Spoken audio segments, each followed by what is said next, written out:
this is Pranav Thakurta from EduTV. EduTV connects schools with colleges and colleges with corporates. Our topic today is the new normal in education post disruption.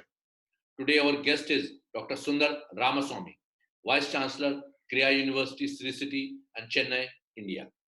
Dr. Sunder Ramaswamy is an educator and an economist who received his PhD in economics from Purdue University. He received his master's in economics from the prestigious Delhi School of Economics and BA Honours Economics from St. Stephen's College, University of Delhi. He is currently the Vice Chancellor of KREA University.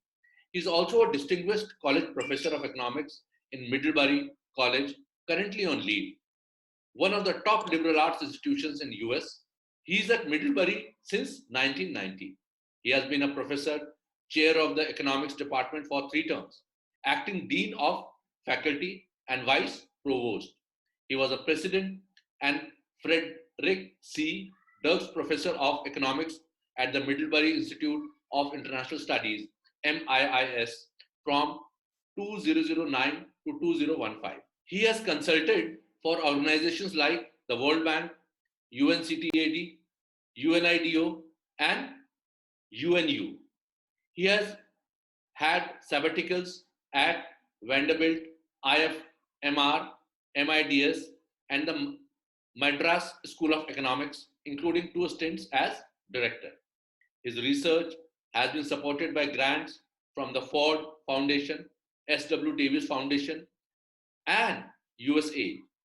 He has co-authored and edited 4 books, written scores of scholarly articles, and delivered over 150 invited guest lectures on globalization, economic development, Indian economic reforms, and economic literacy.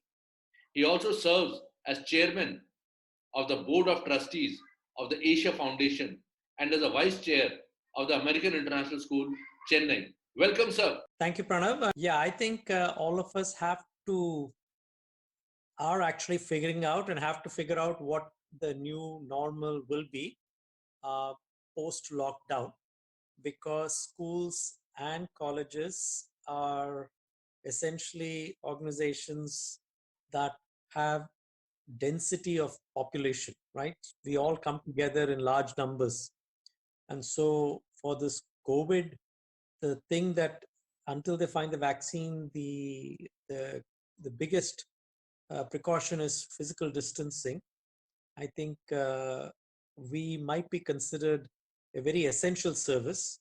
So I think while one could argue that schools and education is all essential, but the reason I think when under essential category we are not counted is because uh, obviously we are not critical like hospitals and police and fire and electricity. But at the same time, I think as an organization, because we meet in large numbers, we have to work out how is it that we can impart education while physically distant is something that we'll have to work it out. The schools and colleges that have the wherewithal, the means to do online and computer aided education, I think is where they will succeed. And we'll have to think about how long can we go with that also, because all said and done, older students may find it easier to be online. But younger students, what is their attention span? Do they need the teacher? So whether you're talking kindergarten through 5 through 8, 8 through 10, I mean, the different standards and grades have to deal with online differently, because the younger you are, it's not necessary that they know they can have the attention span. And likewise in colleges, some subjects can be done easily online.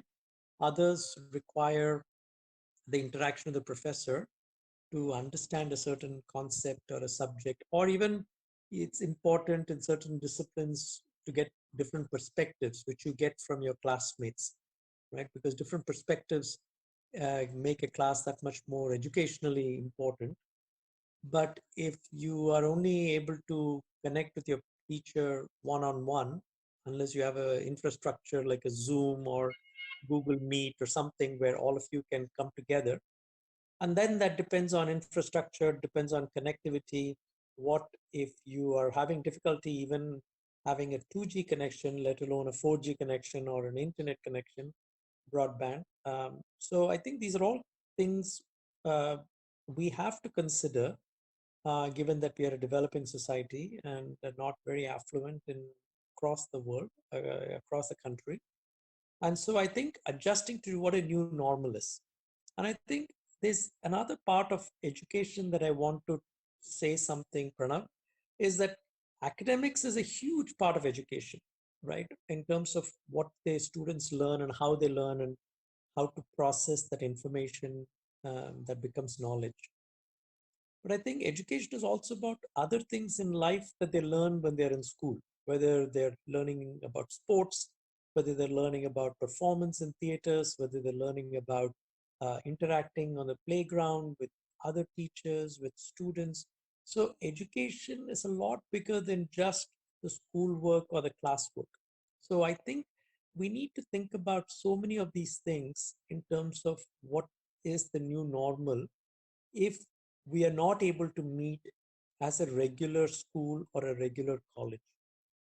And I think we have to apply our minds creatively. I think parents will have to become our collaborators because if you just think about it, and I'm a professional economist, if schools don't function or schools don't go back to work and a child has to stay back home, then there are many families where both the spouses are working. And we are not set up like many other cultures where the kid can just be left home. There are other play people who can take care, or they may have other professionals.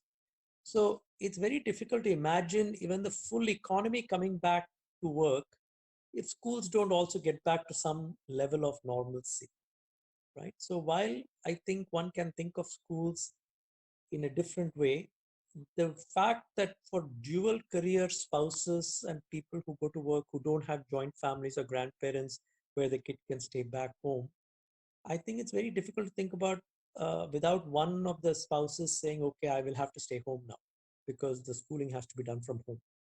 So I think the ramifications of what a new normal is not just what happens with school education. It is also how we have sort of organized ourselves as a society.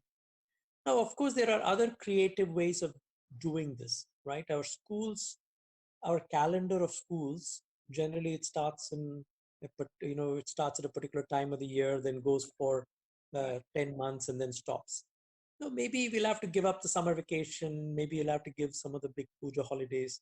We'll have to adjust the calendar because there is enough time in the year to do that.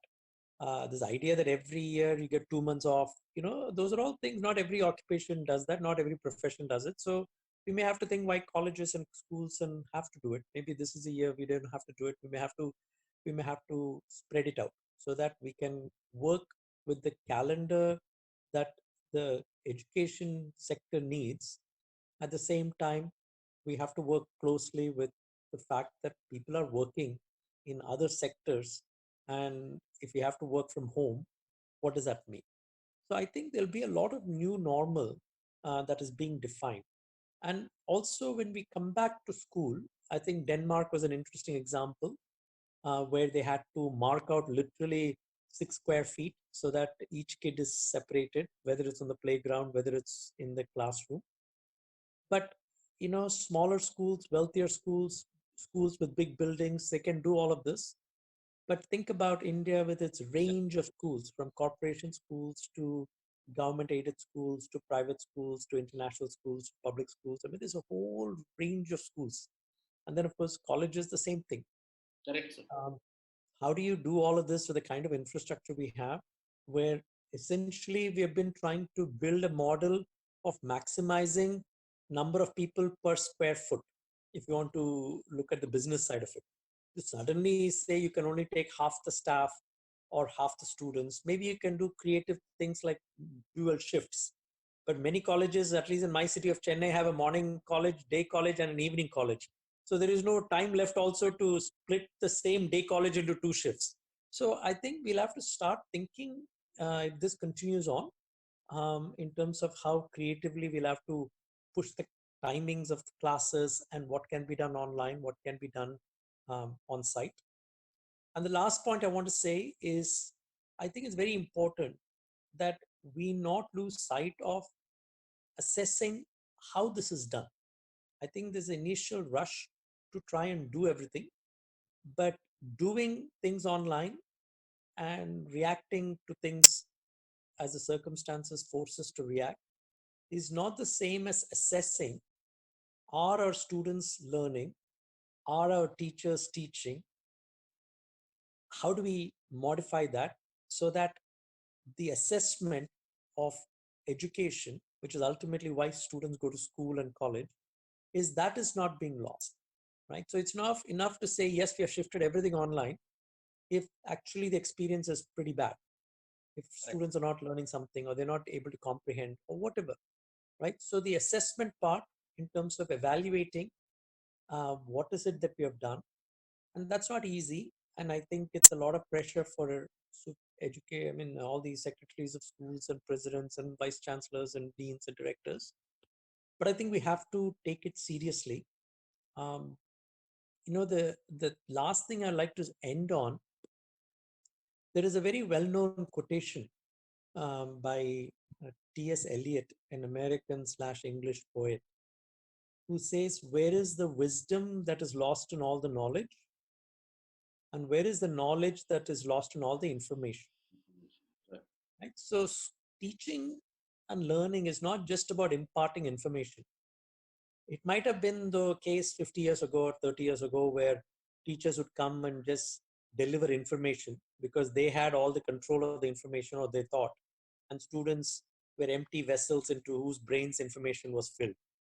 Correct. The last 20, 30 years, anybody who's got a connection to the internet has access to all the information they need. And Google has made it even easier. So the teaching is not just delivering information anymore. It is delivering knowledge. And as the quotation says, there's a big difference between knowledge and information, and there's a big difference between wisdom and knowledge. Right. So the true tradition of teaching, even going back to our gurukuls and guru-shishya relationships, the idea of a guru is to impart knowledge and not just impart information. So yes, with online, I may be able to impart information, but the question we have to also ask ourselves is, are we imparting knowledge? And how do we make sure? I'm sure that's the same thing even in a regular brick and mortar school. But we have to make it even more doubly sure that when I don't see the child face to face or understand their body language or understand whether they're paying attention or they're drifting off, when I engage my students in a class, I can look at their eyes. Now, if the class gets very big, even that becomes difficult. Correct. Especially when there's anonymity in unless you have cameras and advanced computers where I can see you and all that. If it is different kinds of remote teaching with feature phones and conference calls and those kinds of features, how do I know that my student is learning? How do I know that they are actually, how am I imparting the knowledge? So I think the purpose of education has not changed. Right. The delivery mechanism has changed. So we are creating new normals as we're going along. And I think we take this very seriously and decide what is it that we need to do so that the purpose of education is not lost on this generation that is going through one of the most unprecedented and extraordinary crisis that humanity has seen. And I think we have to keep that front and center, that our students somehow get through this because they are still young, their brains are still evolving, their psychology is still evolving, and they look to teachers and professors to guide them. And I think we have to take that seriously, even though it's not easy when we ourselves are anxious and we have our families and all that. But I think we got into this profession for a reason. We have an added responsibility in this particular time, Right. to try and make things as normal within quotes as can be, when in fact everything about this is completely abnormal, at least relative to how life was even 3 months ago. But